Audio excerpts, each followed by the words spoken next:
Orang bangun bangunan, ada lingkaran di tengah. Oh itu mata Dajjal itu. Mata Dajjal dia hitung dari mana, kamu melihatnya di sudut mana melihatnya. Ini menyibukkan manusia dengan hal yang tidak ada apa? Tidak ada faedah dan manfaatnya. Masuk main klaim lagi. Akhirnya sibuk urusan menghantam pemerintah. Bukan cuma pemerintah Indonesia saja. Pemerintah di luar negeri juga disikat. Habis pemerintah Saudi Arabia, pemerintah Kuwait. Sekarang ada sebagian orang ya di masa ini. Sebagian contoh-contoh ya dari ustadz-ustadz akhir zaman ini. Bagaimana bentuk mereka menghukumi sesuatu. Dia katakan ini hadits Nabi berucap seperti ini. Ini tanda hari kiamat seperti ini. Kadang disebutkan juga oleh sebagian manusia di masa ini. Tapi mereka tidak mengerti fikih dari ucapan Ibnu Abbas ini. Katanya diriwayatkan oleh Ibnu Jarir At-Tabari rahimahullahu taala dalam tafsirnya, dan sebelumnya diriwayatkan oleh Abdul Razzaq di dalam tafsir beliau, dan datang juga di Mustadrak Al-Hakim dari jalur Abdullah bin Abi Mulaika meriwayatkan dari Ibnu Abbas radhiyallahu taala anhu. Kata Ibnu Abbas, "Lam anamil bariha." Tadi malam saya tidak bisa tidur. Kenapa? Ibnu Abbas bercerita, kalau orang-orang berkata sudah tampak bintang dudzanab, bintang yang memiliki ekor. Maka saya menyangka bahwa ad-dukhan qad taraq. Itu bahasanya menyangka bahwa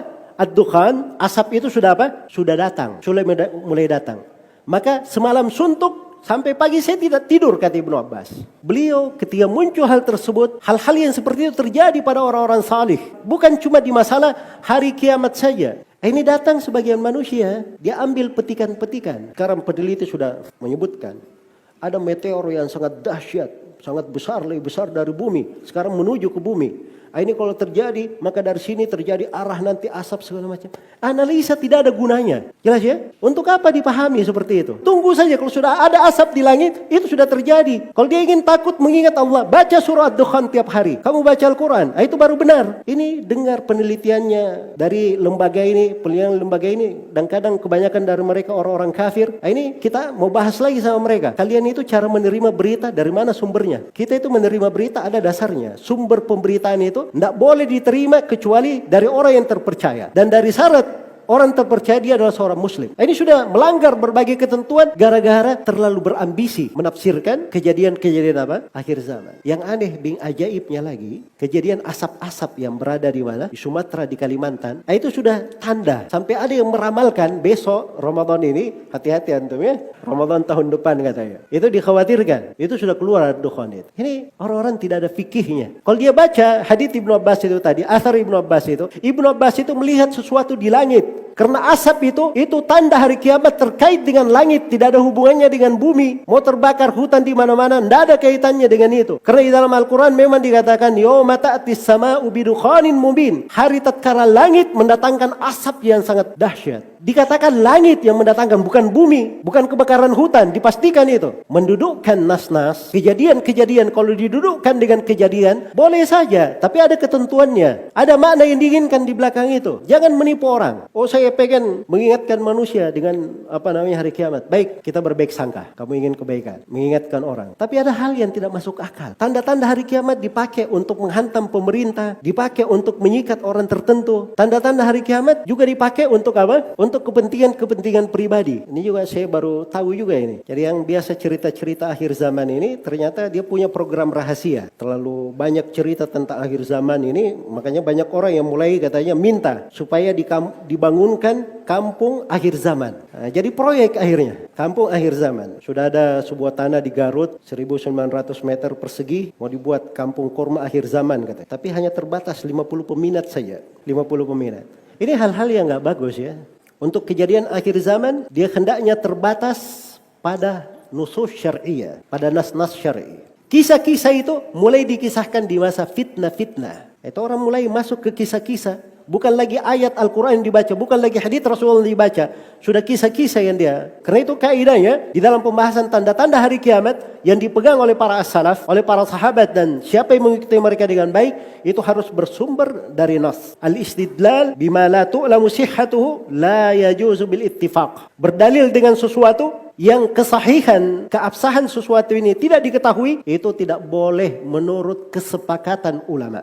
Fainahu qaulun bila ilm. Karena itu ucapan tanpa ilmu namanya. Wa huwa haramun bil kitabi was sunnati wal ijma'. Dan kata Syekhul Islam, dia adalah haram berdasarkan dalil dari Al-Quran, dari sunnah dan dari apa? Kesepakatan ulama. Dan tidak boleh berdalilkan dengan hadits lemah di pembahasan ini. Sebab ini pembahasan gaib, pembahasan akidah. Misalnya ada yang berkata ketika dukhan itu keluar, dukhan itu asap itu 40 hari 40 malam. Tanya, dalilnya apa? Mana nasnya? Dalam Al-Quran tidak disebut waktu. Kalau ada hadits, bawakan haditsnya. Kalau Imam Mahdi keluar, muncul, yang pertama kali diperangi bukan Amerika, bukan Rusia. Yang pertama kali diperangi bangsa Arab katanya. Aneh bin ajaib, subhanallah. Saya demi Allah kaget sekali dengar saya. Anehnya dia baca hadits di Sahih Muslim. Kitabul Fitan. Innakum satagzauna jaziratul Arab. Sungguhnya kalian akan memerangi jaziratul Arab. Thumma satagzuna Rum. Kemudian kalian akan perangi nanti bangsa Romawi. Dia kasih deretan, urutan. Dia pikirnya jaziratul Arab, ya sekarang ini. Dia ini tidak mengerti bahwa ini hadits kata para ulama, ini sudah terjadi. Ini kejadiannya Nabi SAW memerangi suku Arab, menyatukannya. Dan itu sudah terjadi. Romawi dan Persia itu juga sudah terjadi. Sudah ditaklukkan oleh kaum muslimin. Kejadian sudah berlalu. Kamu baru lahir sekarang tiba-tiba nafsirkan sembarangan. Dari mana asal kekeliruannya? Memahami bahasanya. Jadi dia pikir kalian akan memerangi seakan-akan ini diucapkan oleh Nabi untuk dia yang baru lahir kemarin.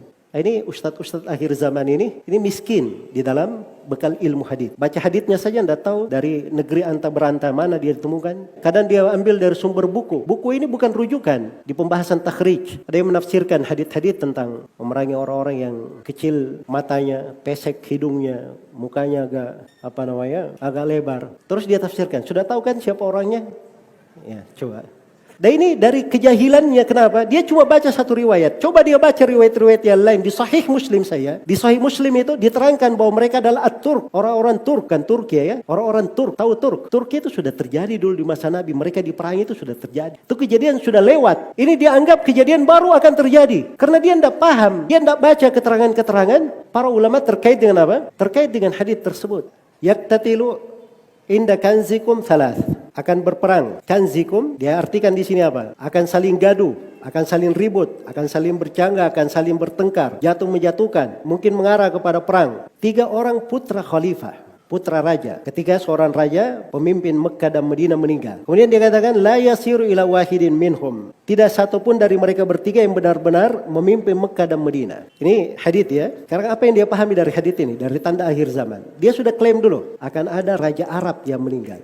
Ada 3 putranya nanti berperang di mana? Di Ka'bah. Dia berperang di situ. Tapi 3 putra mahkota ini tidak ada seorang pun yang menjadi khalifah, menjadi pemimpin. Sekarang kita lihat ini cerita orang ini supaya kita bisa paham bagaimana sebagian manusia ya lancang ya di dalam memaknai hadits-hadits Rasulullah sallallahu alaihi wasallam. Dia cerita bahwa Raja Abdullah diponis sakit apa dan seterusnya. Yang kesimpulannya bahwa kalau Raja Abdullah meninggal ini itu ada 3 putra mahkota yang mungkin akan berperang. Raja Salman, masih Amir waktu itu ya, Amir Salman, terus Tolal dan Mukrin. Kenyataan sudah mendustakannya, Raja Salman menjadi raja. Kan begitu. Terus dia mendusta bagaimana lagi? Menafsirkan hadits-hadits Rasulullah sallallahu alaihi wasallam. Di ustadz akhir zaman yang lainnya, dia rubah pembahasan. Nanti raja terakhir maksudnya Raja Salman. Berubah tadinya Raja Abdullah sekarang menjadi raja siapa? Raja Salman. Raja Salman ada 3 lagi putra mahkota. Dihitung-hitungan. Dan di sini ada dustanya lagi. Ini kalau diketahui oleh kedutaan Saudi ini, nggak tahu ini orang dimasukkan di mahkamah internasional mungkin. Tuduhan-tuduhan keji, naudzubillah. Sampai dia katakan putra mahkota